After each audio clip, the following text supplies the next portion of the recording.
Hi, I'm Femi OK and you're in the stream. Today, imagine going to jail for not having a place to sleep. It's a problem that more than 500,000 homeless people in the US face every single day.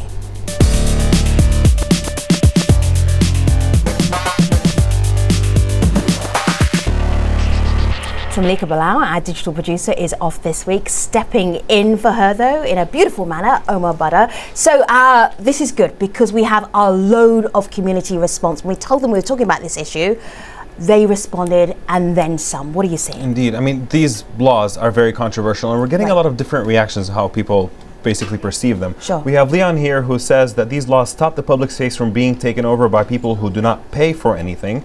So he seems to be in favor. But we have Michael here with a different take who says, I'm not in the US, but when I traveled there, it was a sad shame to see how the homeless were treated there.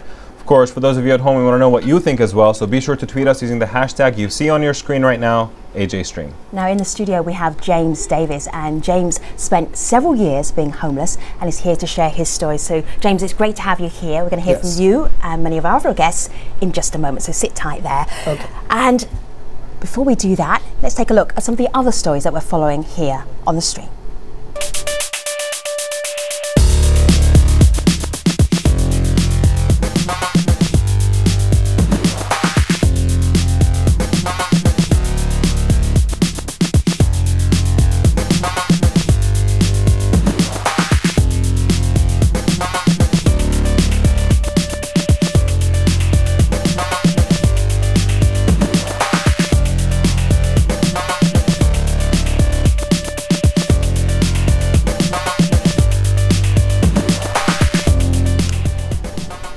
More than 600,000 people are homeless every night in the United States.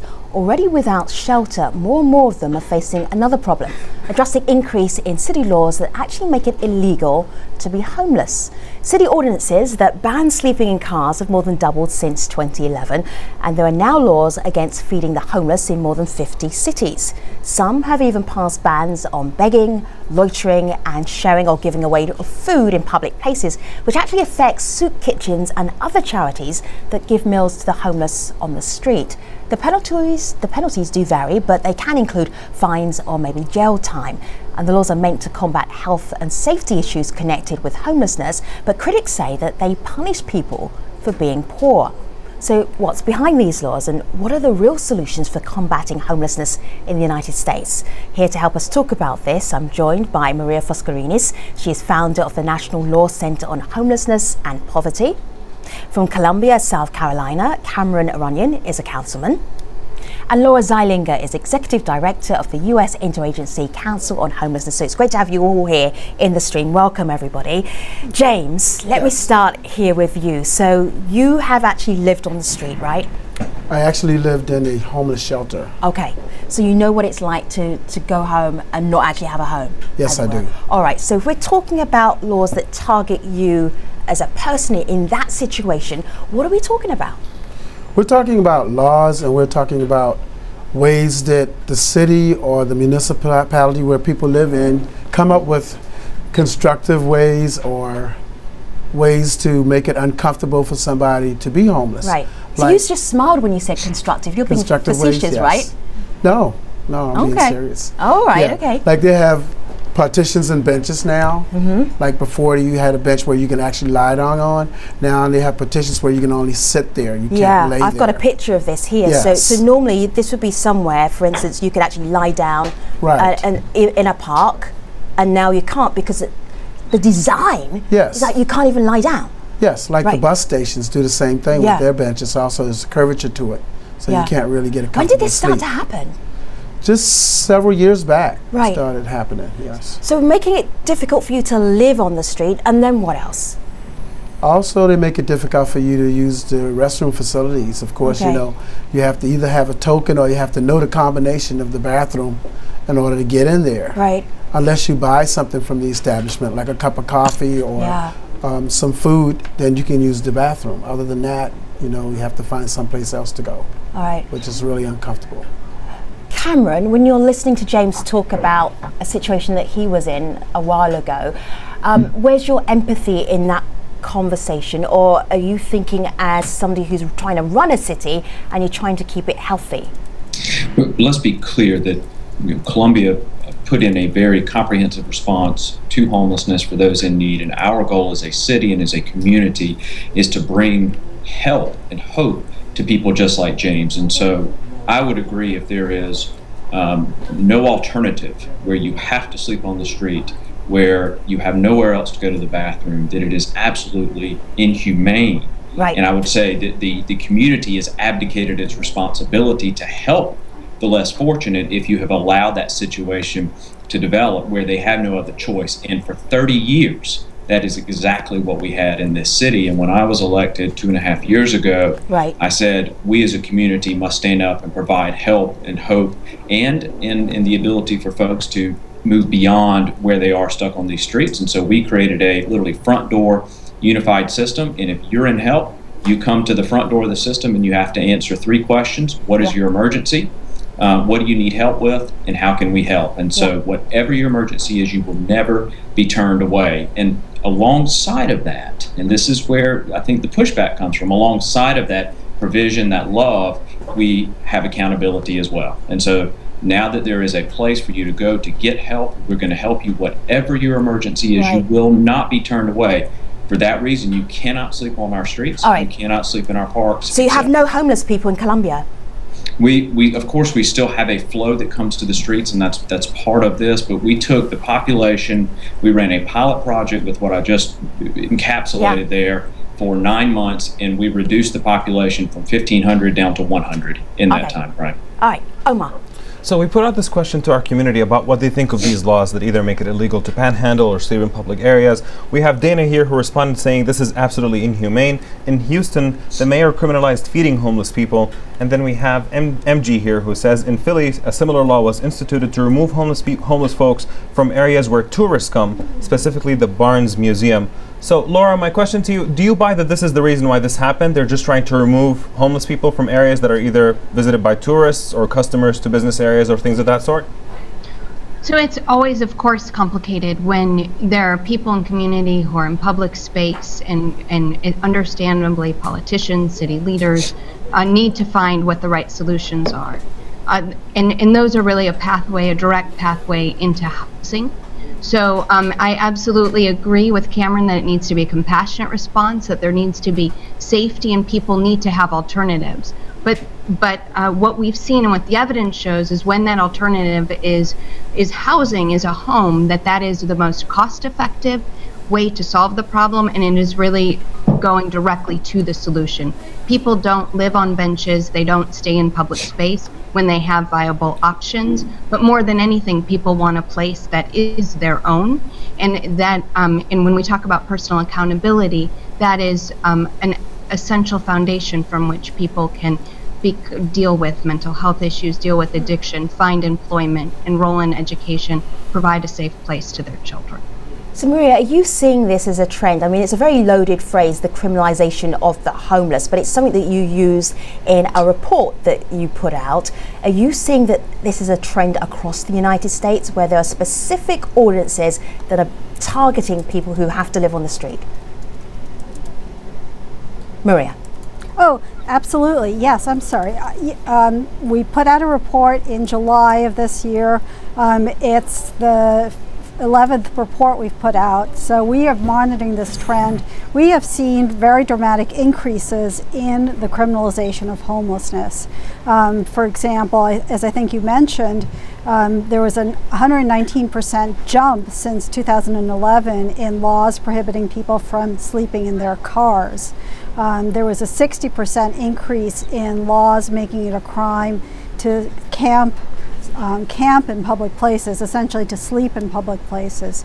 So this is most definitely a trend, and these laws are increasing across the country. We feel that this is a very destructive trend because making it a crime to sleep on the street essentially is making it a crime to be homeless when you have no other alternative. And that's not going to solve the problem. It's expensive, as Laura mentioned, and it doesn't go to the solution, which ultimately is permanent housing, permanent affordable housing. There's a housing crisis in this country. Right now in the United States, there's a crisis in affordable housing. There is simply not enough housing that's affordable for poor people, and for very poor people, like homeless people, there is very little housing, and that is pushing more and more people out onto the streets, living in public places, and absolutely the solution is not for people to live in public. The solution is for the United States as a society and for communities individually to come together and make sure that there's enough affordable housing for people to live in. And just to put a fine point on the cost, it costs between $30,000 and $50,000 to communities when people are chronically homeless because of cycling through jails, through emergency rooms, and other crisis services. By comparison, to provide somebody with an affordable housing subsidy and services, if they need that, is $20,000 a year. So it's the case where doing the right thing to give people a chance, and the stability of a home is also fiscally the responsible thing to do in community. James, who do you think is behind this push? So Maria says this is a trend, that there are more inhospitable places for people to actually sleep out on the street, to live out on the street, that there is a trend for greater laws targeting homeless people. Who's behind it? Who do you think is pushing for this to happen?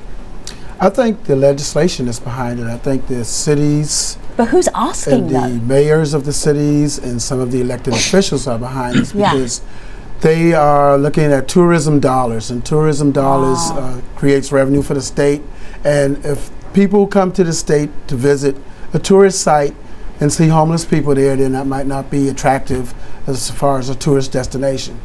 And so they enact these laws to get homeless people away from those areas that create revenues for the city. So it's just because it doesn't look pretty? It doesn't look pretty, right. Yeah. And I hate to jump onto the councilman because he's not the mayor of Columbia, South Carolina, but I was born and raised in Charleston, South Carolina, and I've heard a lot of horror stories about the shelters in Columbia where they make it where you don't want to even go to the shelters, you just rather leave the city. Because why? Because of the deplorable conditions of the shelters there. This is the feedback I've gotten over the last couple of years from people who actually stayed in shelters in Columbia, South Carolina. So I don't know if that's attributed to the decrease in the homeless population there. See, Cameron said he's got 1,400 people off the street, so he thinks he's got the answer to homelessness. Can I jump in? Well, they're not on the street anymore. They probably left the city. A couple things I want to unpack real quick. One is, I think Maria is right that it's very inhumane to pass laws criminalizing, so to speak. It's sort of a buzzword. I don't know that I completely agree with it, but criminalizing homelessness if you've not made alternative provision for folks. So if you've made provision to take all comers and we're going to help you, because number one, that's the job of government, is to help its citizens. So if we have done that, then you have to balance provision with accountability. If you don't have accountability, it's nothing but sentimentalism, and it certainly is not love. All right, so Cameron, what do your shelters actually look like, the housing that you have provided for people who were formerly homeless?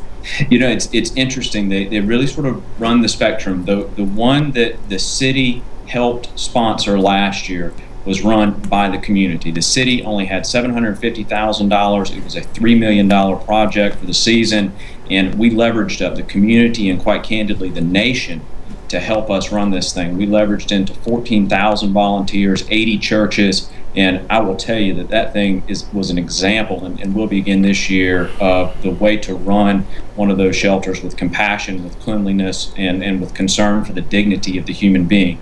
There are other ones that are very much driven by the metrics of how many people can we get through here, and that is a product of the grant culture in this country. You've got a lot of programs out there that are chasing federal grants, trying to get dollars. All right, so Cameron, let's do this for the international audience. Are you saying that the conditions are bad there because they just care about how many people they get in so they can get the grant money? Yes. All right, okay, all right, gotcha. Let me just go back to the community for a moment. Sure, I do have a question actually for Maria. We just heard James a second ago talk about essentially how people are you know, because of the damage they might cause to the tourism industry is why some of these policies get impacted. But we have a couple of people online who actually go a step further.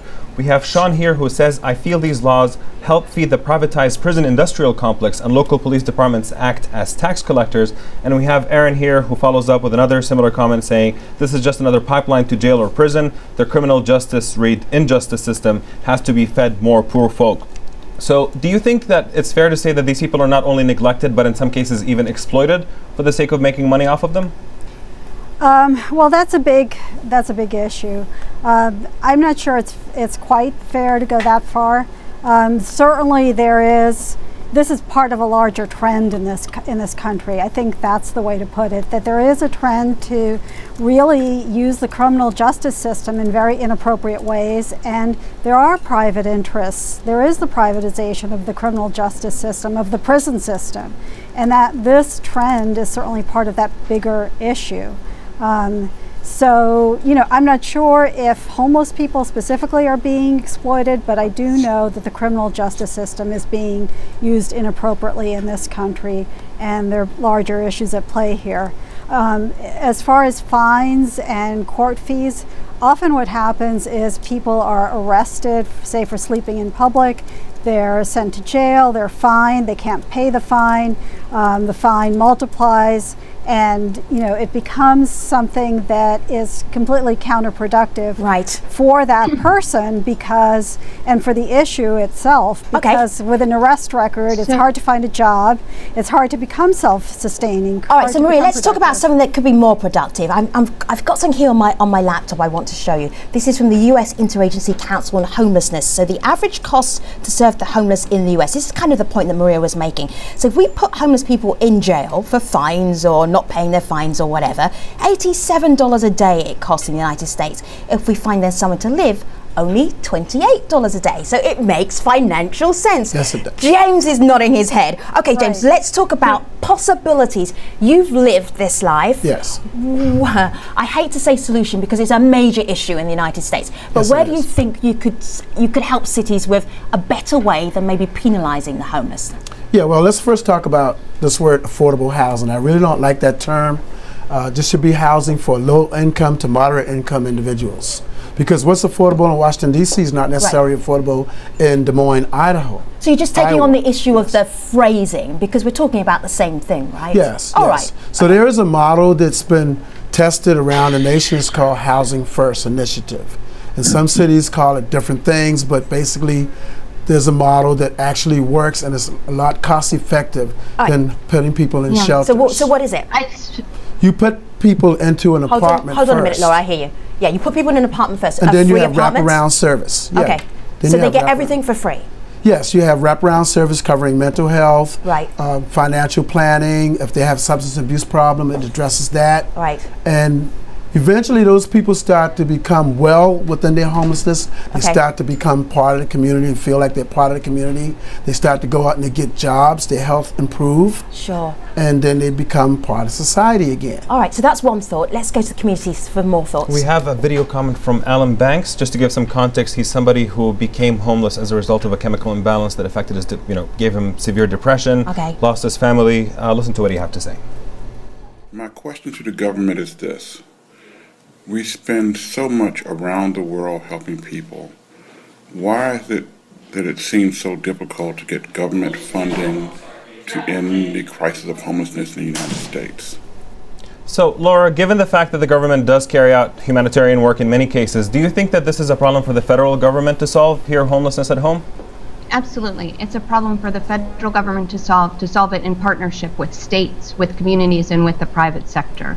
The Obama administration has invested more historically than any other administration, but really it's where we're investing it that matters. It's really in the solutions, in the affordable housing that's needed for people. The president's fiscal year 15 budget proposal includes the resources, which is $301 million of what it would take to finish the job of ending all chronic homelessness in our country by the end of 2016. So it is understandable that's that that's 2 years' time, Laura. It is. Well, we're moving with a tremendous amount of urgency. It was actually initially by the end of 2015, in that time, we've reduced unsheltered homelessness among veterans by 40% because we've been investing in the solutions we know work. And exactly what James was saying, that affordable housing together with the supportive services that help people move off the street successfully. Right. So of course we need to provide alternatives to people, but those alternatives are not just a shelter that may not be a situation where people feel like they are safe and they can move on. It is really that permanent housing foundation. So there's absolutely a role to play. It is a role that takes partnerships in communities. It's a multi-dimensional approach that takes into account access to affordable housing, and that is used, as was pointed out, to describe a lot of housing, but housing that's affordable to people who have very low income, as well as those connections to employment, to social services. The evidence shows that when people try to earn their way into housing by having to reach behavioral thresholds like participation in a program or sobriety, that it's just they're spinning their wheels. But when we use a housing first approach, which takes away those barriers to housing, people are successful and it's cost effective and it's working. And we see it's working by the data. We've seen reductions in chronic homelessness and veteran homelessness as we've taken on these policies throughout the country. See, I haven't told you this about Maria, but Maria changed her course of her career because she wanted to end homelessness in the United States. That is an incredible ambition, Maria. How do you actually do that? Well, I think the big issue is affordable housing, and that's what we've all been saying. And by that I mean housing that is affordable to extremely low-income people, as well as the whole spectrum of affordability. And there's been huge cuts in this country. This is a huge issue. It's going to take a lot. I mean, I commend Laura and her efforts, but it's going to take a lot more in terms of resources from the federal government, from communities. HUD, federal funding for low-income housing has been cut by 58% over the past 3 decades. Okay, so Maria, Cameron is nodding his head, but not in agreement. Cameron, why? Look, what we have set up in this country, building these poverty response programs on the back of the federal government, is quite simplistically a road to ruin. Right now, in the United States of America, last year rather, 2013, we spent $2 trillion on these types of government programs, and it runs the gamut from Social Security all the way down to Housing First, on $2.78 trillion in total revenue. So get a picture for this: 72% of federal revenue went to these programs. I don't have a problem with the programs, but my concern is, particularly for states and localities, is that the money, the trend of the consumption of our gross revenue receipts at the federal level being chewed up by these types of programs is setting us up for this entire system to collapse. All right, Cameron, take a breath for a second. Let me just go back to James, because we started with James. James, how did you get out of that situation where you didn't have a home to go to in the last minute of this show? Tell us how you got yourself out of that situation. Well, I got employment because at the time I was unemployed, so that kind of helped me, get focused. Also, I joined a couple of organizations that I felt might be able to help me get out of my homelessness. Right. Okay. He makes it sound easy, but that's why you talk to other people about how to do it. Let me just go back to community, and Omar, what's the last thought you want to end with on this main part of the show? We have a good tweet here from Shuja Rabbani, who says, we should only ask homeless people not to sleep in public places if we've established places for them to go, for comfort and for food. Probably an idea I think most people would agree with as well. So we have James, we have Laura, we have Cameron, we have Maria. You could hear the debate. We're not all on the same page on this debate. I'm going to take all of our guests to the post show, stream.aljazeera.com. If you have something to add, it's not too late. Omar is waiting here for your tweet, #AJStream, but I have just enough time to tell you about our next show. Now, Twitter users are fighting back against victim blaming when it comes to domestic violence. We'll talk about why victims stay and what it takes for them to find the courage to leave. Stay with us, the post show is next, stream.aljazeera.com. Omar and I will see you online. Thanks for watching.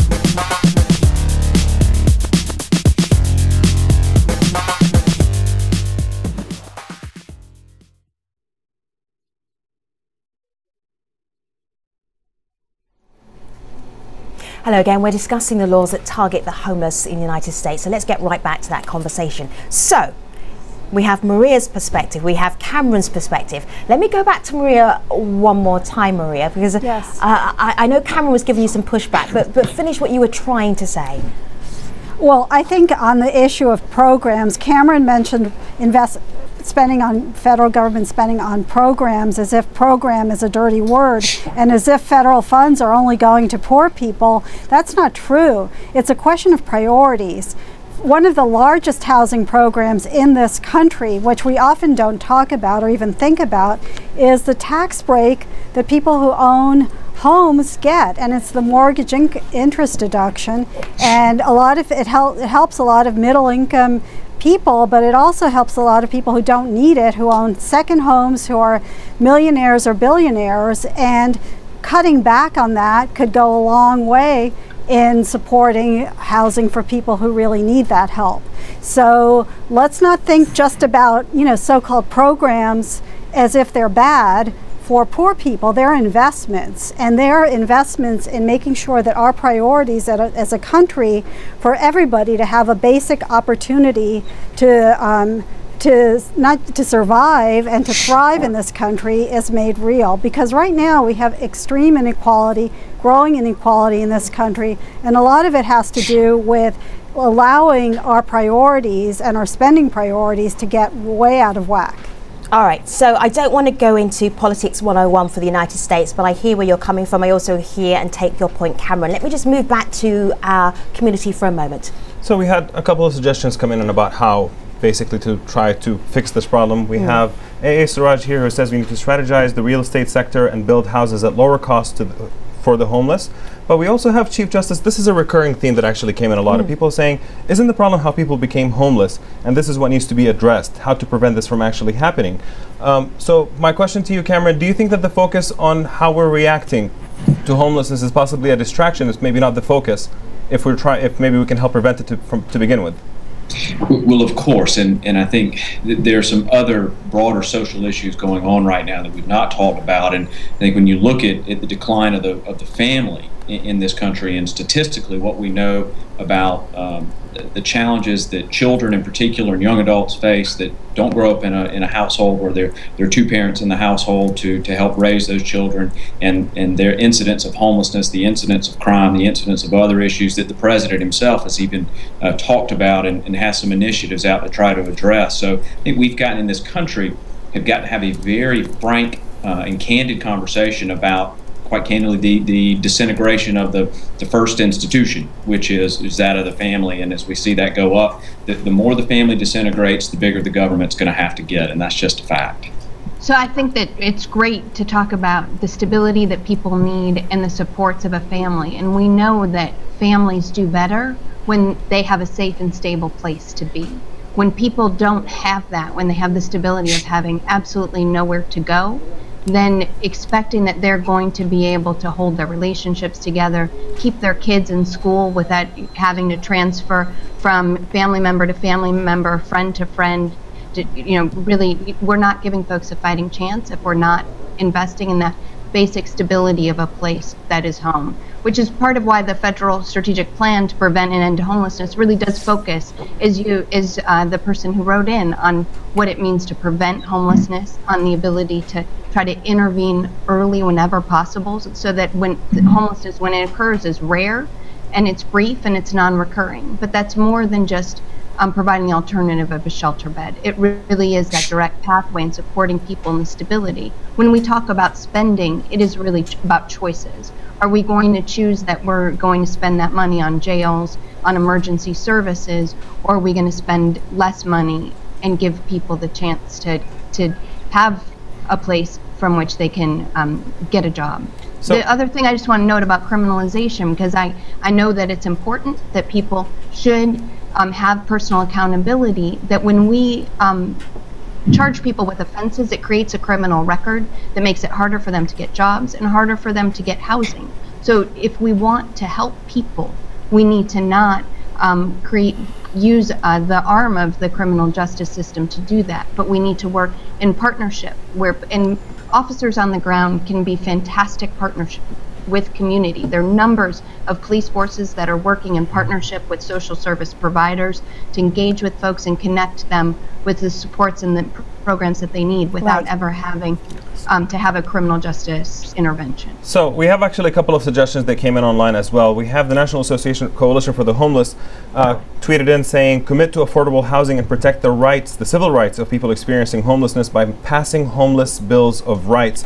And along that line, we have Al-Haji here who tweeted in saying, the law is the law, and the law says that they are criminals, talking about some of these laws that criminalize some of this behavior. Get a pro bono lawyer to litigate if your rights have been trampled upon. So, Maria, my question to you is, do you think that the violations of the rights of homeless people in this case could possibly, you know, whether these violations reach the level that they could actually be challenged in court? Is that something that could ever be considered? Oh yeah, we have challenged, and many of these laws have been challenged in court by us and by our colleagues on the ground.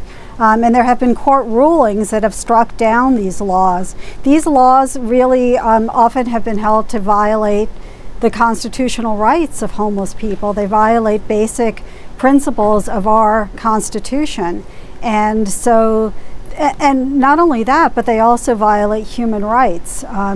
Just in the past 6 months, the UN Human Rights Committee has said that these types of laws are inconsistent with the United States human rights commitments. So they violate treaties that the U.S. has signed and ratified. So yes, these laws pose significant legal issues. And that is one strategy that we have used to challenge them. I think it's better, though, if we're able just not to enact those laws to begin with and really commit our resources and our energy to real solutions. We know it works. We know that housing works. We know housing and supportive services work.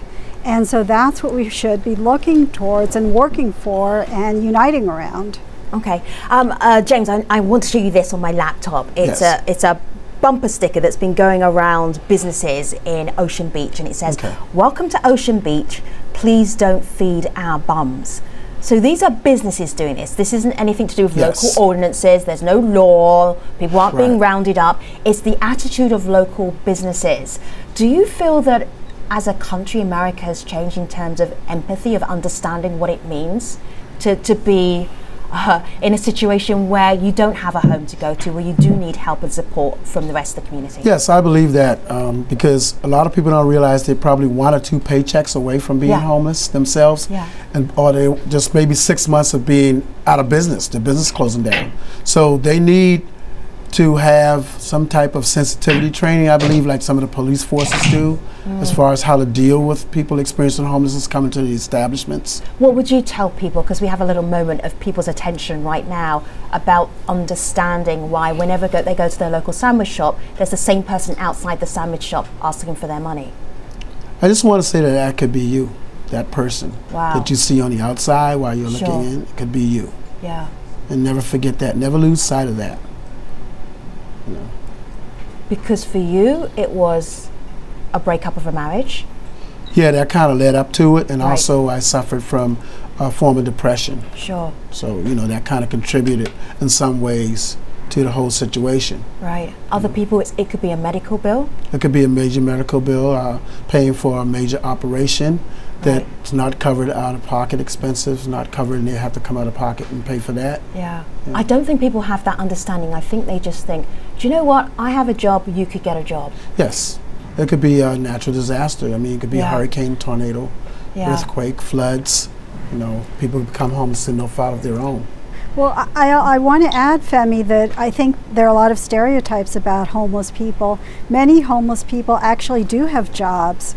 People do work and they're homeless. They don't make enough money to pay for housing. And they work at jobs that don't pay enough, that are part-time, or that are minimum wage jobs. And there's a big problem in this country with wages. The minimum wage is not enough to pay for housing.